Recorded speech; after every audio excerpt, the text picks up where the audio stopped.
हम पढ़ते हैं सेकेंड पार्ट चैप्टर 5 सिविक्स। अभी तक हमने पढ़ा है लर्निंग फॉर चेंज, ठीक है। चेंज के लिए क्या क्या करना चाहिए, दोनों को यूनिटी या इक्वालिटी देने के लिए हमें क्या करना चाहिए, ये सारी चीजें हमने डिस्कस कर ली, ठीक है।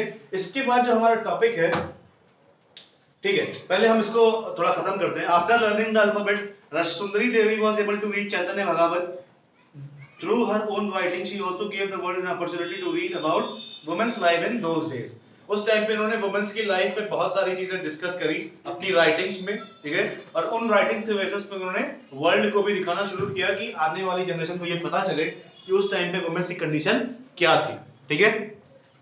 उसके बाद आता है कि there were days when she did not have the moment's rest, no time even to sit down and eat. उस टाइम पे जब इन्होंने अपने राइटिंग्स को और ज्यादा महत्व देना शुरू किया, इंपॉर्टेंस देना शुरू किया, ठीक है, उस टाइम पे उनके पास इतना टाइम नहीं होता था कि वो बैठ कर जगह खाना भी खा सके, ठीक है।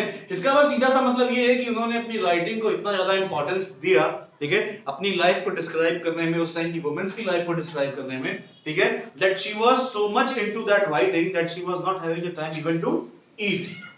समझ में आया? Yes, sir. पक्का? Yes, sir.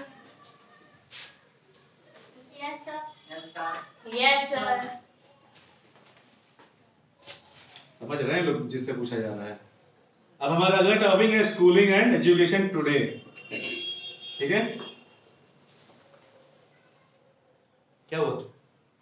Schooling and education today. आज की डेट में स्कूल एजुकेशन में और पहले के जमाने में जो स्कूल एजुकेशन में डिफरेंस था वो बहुत ज्यादा था कि नहीं था? Yes, sir. पहले के टाइम पे अगर हम 1920s या 60s में जाते हैं तो क्या था? Generic school. हमारे पास थे जेनरिक स्कूल्स, ठीक है। क्या थे? Generic schools. What is the meaning of generic school, Sudhanshu? Males का स्कूल। जेनरिक स्कूल क्या होता है बताओ? नहीं रुक जाओ, बताते हैं, पूछते हैं किसी से। दिव्यांश रुक जाओ, जो भी बता रहा रुक जाओ। सही है? अंकिता पाल सही है? अनुष्का क्या होता है जेनरिक स्कूल बताओ? सर, यहाँ पर गर्ल्स का स्कूल अलग और बॉयज का स्कूल अलग। दोनों के बीच में क्या डिफरेंस था? गर्ल्स का जो स्कूल होता था उनको बाहर जाने की या फिर कहीं और जाने की नहीं होती, परमिशन। हाँ, परमिशन नहीं होता था। बट बॉयज का वो जा सकते थे। बताइए। सर, गर्ल्स का स्कूल थोड़ा बाउंडेड होता था पूरा चारों तरफ से। ठीक है, और बॉयज में? बॉयज में उनका ओपन रहता था। सीधा सा मतलब जेनरिक स्कूल का ये है कि जो गर्ल्स का जेनरिक स्कूल था वो बेसिकली टोटली बाउंडेड था। बाउंडेड का मतलब ये है कि हर डायरेक्शन से क्लोज, ठीक है। और जब हर डायरेक्शन से क्लोज है यानी कि बाहर का जो एनवायरनमेंट है उसका कोई भी इंटरफेरेंस अंदर के एनवायरनमेंट में नहीं होता था, ठीक है। और जब ये इंटरफेरेंस नहीं होता था यानी कि ये कंजर्वेटिव एनवायरनमेंट में हमारी लड़कियां पढ़ती थी, ठीक है। तो और लड़कों का क्या था कि उनके पास एक पूरा फुल स्पेस था, फ्री स्पेस था, जहां पे वो खेल सकते थे, पढ़ सकते थे, दूसरी एक्टिविटीज कर सकते थे, ठीक है। तो बेसिकली जो उस टाइम का एजुकेशन था वो जेनरिक स्कूल था। उसके बाद आया एजुकेशन हमारा कोएड का, ठीक है। इसके बाद आया को education. What is the meaning of को एजुकेशन? को एजुकेशन क्या होता है? कोएड स्कूल्स किसी को पता है? सर, ऐसे स्कूल में जहाँ पे लड़के और लड़कियां दोनों साथ में पढ़ते हैं। तुम लोग कहाँ पढ़ रहे हो?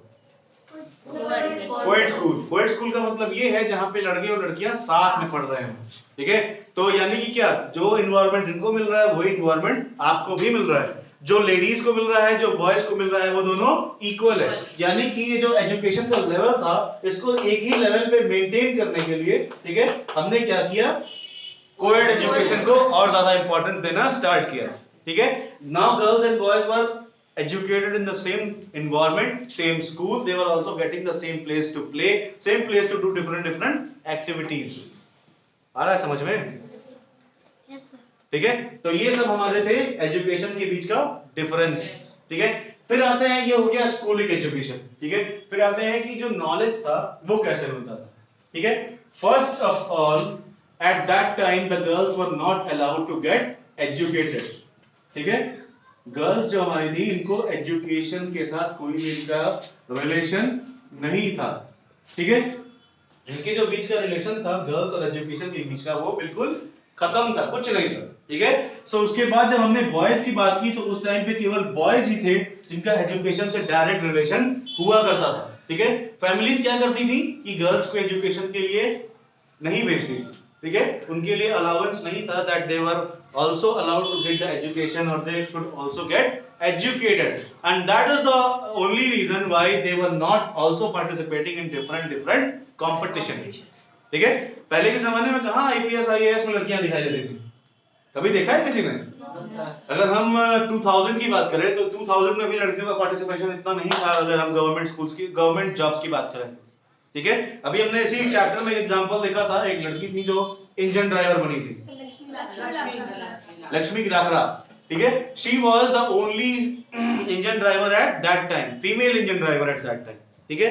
So basically the participation of girls increased when the education level was increase, ठीक है। जब ये दोनों चीजें एक ही लेवल पे आ गई सबके लिए तो वो एजुकेशन का जो लेवल था वो भी सेम हो गया, और उसके बाद जो पार्टिसिपेशन था लड़के और लड़कियों का वो भी इंक्रीज हुआ। आया समझ में? नहीं तो पहले क्या होता था, केवल लड़के ही पार्टिसिपेट करते थे और लड़के ही अपने आपस में कम्पीट किया करते थे, ठीक है। चाहे वो आईआईटी का एग्जाम हो, चाहे वो जॉब्स का एग्जाम हो, चाहे वो किसी चीज का एग्जाम हो, कोई भी कंपटीशन हो, ठीक है। क्यों भाई? बोलो क्यों, मिश्रा समझ में आया? Today both girls and boys attend the school in the large numbers, yet as we all see there still remain difference between the education of boys and girls. India has a census every 10 years which counts the whole population of the country, okay. It also gathers detailed information about the people living in India, their age, schooling, what work they do. इसको हम हिंदी में क्या कहते हैं? क्या काम? जनगणना कहते हैं ना, जनगणना। जनगणना का मतलब क्या? हर साल, हर 10 साल पे एक बार एक सर्वे किया जाता है कि इंडिया में पॉपुलेशन का इंक्रीज कितना हुआ, ठीक है। कौन लोग किस एरिया में रह रहे हैं, ठीक है। वो लोग क्या काम करते हैं, उनके फैमिली में कितने मेंबर्स हैं, वो क्या काम करते हैं, उनकी पारिवारिक आय कितनी है। What is the meaning of पारिवारिक आय? Total income of the family, ठीक है। पारिवारिक आय का मतलब होता है total income of the family. आया समझ में? बोलो भाई। yes, sir. ये है गवर्नमेंट का ऑर्गेनाइजेशन जो इसलिए काम करता है ताकि जो भी प्रॉपर्ली हमारा जो पॉपुलेशन में इंक्रीमेंट हो रहा है उसके हिसाब से रिसोर्सेज को भी तो इंक्रीज करना पड़ेगा। yes, अगर पहले 130 करोड़ लोग थे, ठीक है, तो 130 करोड़ के हिसाब से प्लानिंग हुई थी देश की, ठीक है। आज की डेट में क्या है, 135 से लेकर के 140 करोड़ हमारे देश की आबादी है, ठीक है। तो 140 करोड़ के हिसाब से रिसोर्सेज को इंक्रीज करना पड़ेगा ना, खाने पीने की चीजें या फिर एजुकेशन सिस्टम, जॉब्स, ये सारी चीजें अब इसके हिसाब से बनानी पड़ेगी, है कि नहीं है? yes, और अगर हम 2027 की बात करें तो हमारा जो भारत देश है ये चाइना को पार करता हुआ विश्व का पहला देश होगा जिसका हाईएस्ट पॉपुलेशन होगा। सर चाइना में सर उतना भी टाइम नहीं लगेगा, उतना भी टाइम नहीं लगेगा, ठीक है। Why? Because population is increasing each and every day in our country, and population is a very big reason for not getting the employment of everyone. हर किसी को नौकरियां क्यों नहीं मिल रही है? क्योंकि भाई सीटें कम है और हमारे पास लोग बहुत ज्यादा हैं। ये ना होता है, जब भी कभी किसी सेना में या कहीं पे गवर्नमेंट की भर्ती आती है तो 500 भर्तियां रहेंगी तो 1.5 लाख 2 लाख लोग उस पर एप्लीकेशन देते हैं। आ रहा है समझ में? इसीलिए फिर क्राइटेरिया बढ़ानी पड़ती है, फिर क्राइटेरिया के सबसे सिलेक्शन होता है, उसमें भी हमारी कैटेगरीज लगाई गई है, जनरल, ओबीसी, एससी, एसटी, ठीक है। तो उसके हिसाब से भी सिलेक्शन है, ठीक है। तो इसी वजह से क्या होता है कि लोग कहते हैं कि सरकार ने गवर्नमेंट जॉब्स जो थी उसकी सीटों को कम कर दिया, वैकेंसी कम हो गई है, ठीक है। क्यों हो गई है? क्योंकि पॉपुलेशन इंक्रीज हो रहा है। आ रहा समझ में? yes, sir. बोलो बालों को। yes, sir. तो ये है हमारा रीजन, ठीक है। और रीजन इसलिए है क्योंकि ये इंक्रीज है तो ये भी इंक्रीज होना इंपॉर्टेंट है, ठीक। तो बेसिकली इसके हिसाब से ये पता चलता है कि कितनी लड़कियां ऐसी हैं जिनको एजुकेशन मिला है, ठीक है, और कितनी लड़कियां ऐसी हैं जिनकी एजुकेशन की जो फैमिलीज हैं उन्होंने एजुकेशन के लिए उनको एनहांस किया है, इनकरेज किया है, ठीक है। कितने लोगों की फैमिलीज में गर्ल्स ने एजुकेशन लेना स्टार्ट कर दिया है, ठीक है, और कितने परसेंटेज वाइज कितना इंक्रीमेंट हुआ है हर 10 साल के बेसिस पे। आ रहा है समझ में? yes, sir. नहीं? yes, sir. किसने कहा नो सर? कोई था? चलो ठीक है, तो देखो ऐसा ही था हमारे मुगल्स के टाइम पे। मैंने जब मुगल एम्पायर पढ़ाया था तो उसमें एक हमारे रेवेन्यू मिनिस्टर साहब थे अकबर के कोर्ट में, उनका नाम था राजा टोडरमल। ठीक है, राजा टोडरमल ने ही ये चीज की स्टार्ट मतलब इस चीज को स्टार्ट किया था कि 10 साल के बेसिस पे पूरे राज्य का, पूरे किंगडम का एक डिटेल रिपोर्ट बनाया जाता था। ठीक है, और उसी डिटेल रिपोर्ट के हिसाब से फिर आगे आने वाले 10 सालों की प्लानिंग की जाती थी। ठीक है, हमारे सेना में कितने सैनिक हैं, कितने आर्मी चीफ्स हैं, फिर हमारे पास 10 साल में कितने लोग मरे, कितने लोग फिर से जन्म लिए, इन सब चीजों के हिसाब से फिर अगले साल, अगले 10 सालों की प्लानिंग होती थी। ठीक है, तो ये मुगल से ही इंस्पायर्ड होकर के ये सेंसस सिस्टम बनाया गया है जो हर 10 साल पे एक बार जनगणना करता है। आया समझ में? Yes, sir. आ रहा है? किसी को कोई दिक्कत है? No, sir. Okay. Okay. It also gathers the detailed information about the people living in the India, their age, schooling, what work they do, and so on. We use this information to measure many things like the number of literate people, number of illiterate people, ratio of men and women. According to the 1961 census, about 40% of all boys and men 7 years old and above were literate. ठीक है, compared to just 15% of all girls and women.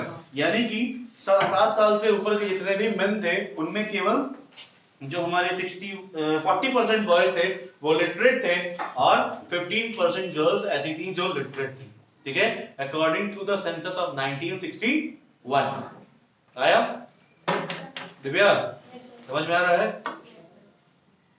कोई question है? No, sir. Okay.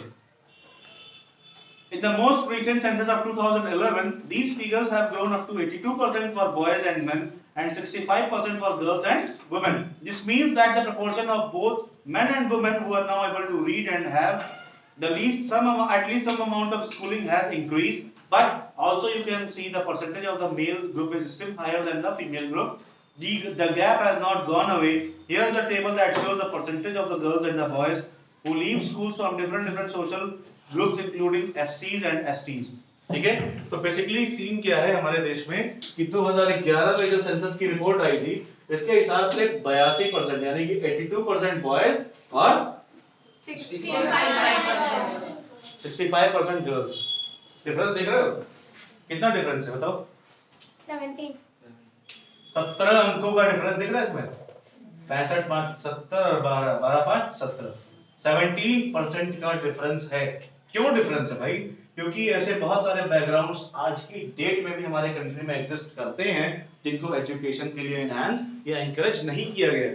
ठीक है, for example scheduled caste, scheduled tribes. ठीक है, अब गांव में बहुत सारे स्कूल खोले तो गए हैं, बहुत सारे जंगली एरियाज जो थे जहाँ पे ट्राइबल कम्युनिटीज रहती थी इनके लिए बहुत सारी सुविधाएं की गई हैं, बट आज भी ये बहुत सारी इकोनॉमिक कंडीशन की वजह से एजुकेशन नहीं पाते हैं। ठीक है, और इस यही एक वजह है जिसकी वजह से जो इन दोनों के बीच का डिफरेंस है वो इतना ज्यादा है। ठीक है, पहले कितना था? 40% बॉयज और 15% गर्ल्स। इस टाइम पे भी ये 15 का डिफरेंस है नहीं, ये 25% का गैप है यहाँ पे। ठीक है, और यहाँ पे ये 17% है। कितना ही हुआ भाई? 8% का इंक्रीज हुआ है बस। हुआ है ना? तो इस चीज को अगर मेंटेन करना है, अगर ये 182 और 82 बैलेंस करना है तो उसके लिए क्या चाहिए? हर किसी को प्रॉपर एजुकेशन, प्रॉपर चांसेस और प्रॉपर अपॉर्चुनिटीज मिलना इंपॉर्टेंट है। सर ये जो परसेंटेज है ये आबादी क्या है या देखो बेसिकली क्या है, टोटल आबादी लेके चलते हैं अपने पूरे देश की। 130 करोड़ को हम 100% मानते हैं। ठीक है, और 130 करोड़ में से कितने लोग पढ़े लिखे हैं? अगर मान लो ये वाला ले रहे हैं तो 40% बॉयज हैं, तो 130 करोड़ का कितना हुआ? 1 stands 100, 1 stands 100,000, 10,000 लाख, 10 लाख करोड़। एक और लगेगा 130 करोड़ है ना? 130 3 3 6। हाँ ठीक है, सही। अब समझ में आएगा? तब इसका 40% निकालेंगे। ये दो हटा दो, इसमें मल्टीप्लाई कर लो, जितना आएगा उतने लोग पढ़े लिखे थे लड़के उस टाइम पे। ठीक है, और इसको 15 से डिवाइड कर दोगे तो 15 से यहाँ मल्टीप्लाई करोगे तो फिर इसमें आ जाएगा तुम्हारा। समझ में आ रहा है? ये इतना डिफरेंस क्यों है भाई? क्योंकि हमारे यहाँ कई सारी चीजें, कई सारे फैक्टर्स रिस्पॉन्सिबल हैं इसके लिए। आ रहा है समझ में? Yes, sir. अब इन सारी चीजों के बाद हम आज के इस लेक्चर को यहीं पे खत्म करते हैं। ठीक है, और हमारा जो आज का होमवर्क है, कल का होमवर्क क्या था? चैप्टर नंबर 1 2 ना, question number 1 2 sir pair copy करना था। हो गया है। Yes sir. आज का जो हमारा क्वेश्चन है, blue question of page number 62, marks नहीं जाती है। सर मिल गया। Page 62 blue question. क्यों बुक नहीं है क्या भाई?